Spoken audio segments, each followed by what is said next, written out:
அஸ்ஸலாமு அலைக்கும் வரஹ்மத்துல்லாஹி தஆலா பரகாத்துஹு. இப்போ நான் சொல்ல போகிற டாபிக் வந்து நூஹ் அலைஹிஸ்ஸலாம் வெள்ளப்பிரளயம்.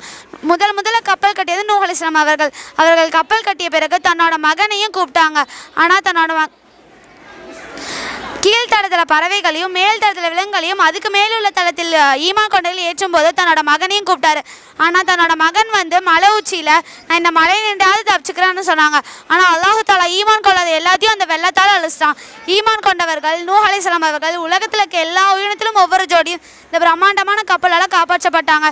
இந்த கப்பலோட உயரம் 300 அடியாகவும் அகலம் 50 அடியாகவும் இருந்தது. இந்த கப்பல் கடைசியாக ஜூதி என்ற மலையில் போய் கரை சேர்ந்து இன்ஷா அல்லாஹ் நாமும் ஈமான் கொண்டவர் கொடுத்திருக்குமா அல்லாஹ் நம்ம அனைவருக்கும் தௌஃபீக் செய்வானாக. ஆமீன் ஆமீன் யா ரப்பல் ஆலமீன். அஸ்ஸலாமு அலைக்கும் வரஹ்மத்துல்லாஹி வபரகாத்துஹு.